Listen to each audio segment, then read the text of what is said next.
Hi everyone, welcome and welcome back to my YouTube channel.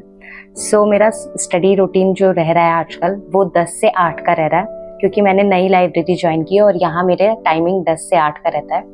सो मैं अपनी library पहुँच जाती हूँ और आज मुझे कुछ पार्सल रिसीव करना था, इस वजह से मुझे टाइम लग जाता है और मैं 10:30 से अपनी पढ़ाई शुरू करती हूँ। सो मेरा पहला टारगेट रहता है मॉर्निंग का एडिटोरियल रीड करना। मैं 2 से 3 आर्टिकल करती हूँ, ज़्यादातर मैं 3 आर्टिकल करती हूँ, पर कभी कभी मैं 2 आर्टिकल करती हूँ। और आज मैंने 10 एरर डिटेक्शन के क्वेश्चन शुरू किए हैं आज से लगाने के लिए, क्योंकि मैंने बहुत बार अपने प्रीवियस वीडियो में बता रखा है कि मुझे एरर डिटेक्शन में प्रॉब्लम होती है। सो मैंने आज ही रिसेंट में एक वीडियो देखा है जिसमें एक मैम वो बता रही हैं कि आप रेगुलर प्रैक्टिस करो 10 एरर डिटेक्शन की वीडियो लेक्चर से या कहीं से भी। तो मैंने बेस्ट सोर्स सोचा है कि यूट्यूब पे ऑलरेडी इतने वीडियोस पड़े हुए हैं, तो मैं किसी भी रैंडम टीचर का उठाऊं या मैम का उठाऊं, किसी का भी, और मुझे उनके क्लास का 10 से 15 क्वेश्चन एरर डिटेक्शन का करना है। तो आज मैंने पहला ही वरुण चित्रा सर का उठाया था और मैंने इनसे किया है और इन्होंने 18 क्वेश्चन कराया, मैंने सारा कर लिया था। एंड अगर आप मेरे चैनल पे फर्स्ट टाइम आए हो तो सब्सक्राइब करना ना भूलें। सो ये कंप्लीट करने के बाद मुझे एक पैरा जंबल भी करना था और ग्रामर की क्लासेस भी करनी थी, और इसके साथ ही साथ मैंने एक सेक्शनल मॉक भी डाला था अपने टू डू लिस्ट में कि मुझे एक सेक्शनल मॉक भी देना है इंग्लिश का। तो इस क्लास के बाद मैं अपना सेक्शनल मॉक शुरू करती हूँ और उसके बाद मैं पैरा जंबल करती हूँ।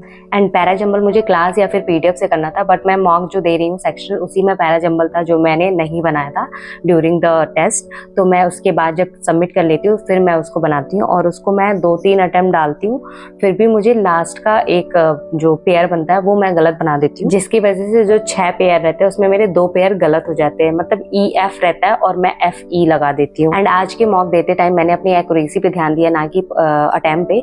सो मैंने अपना एक्यूरेसी मेंटेन करने की पूरी कोशिश की है कि मैंने जितना करूँ मैं उतना सही करूँ, और वो चीज़ थोड़ी हद तक सही हुई है। एंड वन मोर थिंग, अगर आप मुझे कमेंट में पूछो कि आप ये जो मॉक दे रही हो या टेस्ट दे रही हो कहाँ से दे रही हो, तो मैं आपको पहले ही बता दूँ, ये सारा टेस्ट मैं गाइडलीज दे रही हूँ।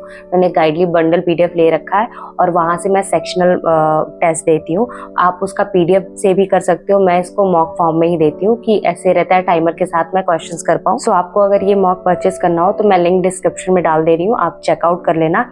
एंड अगर आपको लेना हो तो आप मेरा कूपन कोड यूज कर लेना VAR12, तो आपको एक्स्ट्रा 12% डिस्काउंट मिल जाएगा गाइडली के किसी भी सब्सक्रिप्शन पे। सो मैं पैरा जंबल करने के बाद मैं क्लास पे शिफ्ट हो गई और क्लास मैंने क्लोज टेस्ट का किया था, और क्लोज टेस्ट में भी मैंने कई सेट किए थे, जैसे कि एक सेट में 5 फिलर थे, ऐसे मैंने 3-4 सेट किए थे, जिसमें कुछ समझ में मुझे आ रहा था, कुछ नहीं समझ में आ रहा था, क्योंकि जो ऑप्शन में वो कैप था वो मुझे नहीं आ रहा था कि क्या होगा, इस वजह से मैं फिल नहीं कर पा रही थी, क्योंकि मुझे बहुत टाइम हो गया वो कैप रिवाइज किए हुए, और इस वजह से बहुत से वर्ड्स ऐसे थे जो मुझे पता थे पर मुझे याद नहीं आ रहा था, क्योंकि मैंने बहुत टाइम हो गया रिवाइज नहीं किया है। ऑलरेडी जब एडिटोरियल की क्लास करती थी तो मैं वो कैप सारे नोट डाउन करती थी, उसका मैंने प्रॉपर नोट्स बना रखा है। सो क्लास कंप्लीट करने के बाद मैंने अपना लंच किया, और जब से मैंने ये नया लाइब्रेरी ज्वाइन किया है तब से मैं अपना लंच लेके जाती हूँ, क्योंकि 10 बजे से ऑलरेडी मैं जाती हूँ, तब तक मैं प्रॉपर खाना बना लेती हूँ, या फिर जो भी नाश्ते में बनाया रहता है वही एक्स्ट्रा बना के मैं पैक कर लेती हूँ। मैंने जो भी टू डू लिस्ट में लिखा था इंग्लिश के रिगार्डिंग वो सारा कंप्लीट करने के बाद मैं मैथ पे शिफ्ट हो जाती हूँ। और एक दिन पहले मैंने सेक्शनल मॉक दिया था मेंस का मैथ का, सो मैं उसके DI जो रहते हैं जो मेरे से उस टाइम नहीं बने थे वो सारे मैं ट्राई करने लगी। जब मैं मॉक दे रही थी उस टाइम मेरा बस एक DI बना था और बाकी जितने भी DI थे मेरे से नहीं बन रहे थे, मतलब बन नहीं रहे थे, ऐसा नहीं था, ऐसा था कि टाइम ज़्यादा नहीं थे, तो मैं अर्थमेटिक के क्वेश्चंस करने लगी और फिर सिंप्लीफिकेशन अप्रॉक्सीमेशन जो था वो सब करने लगी। सो मैथ का एनालिसिस करने के बाद मैंने अपना टू डू लिस्ट लिखा, और आज भी मैंने अपने टू डू लिस्ट का 80% ही अप्रॉक्स काम किया था, क्योंकि मेरे कंप्यूटर की क्लास छूट गई और मेरा एक रीजनिंग का सेक्शनल मॉक देना था वो भी रह गया था। सो ये रहा मेरा दिन। Thank you for watching. अगर आपको वीडियो अच्छी लगी हो तो लाइक सब्सक्राइब शेयर ज़रूर करें।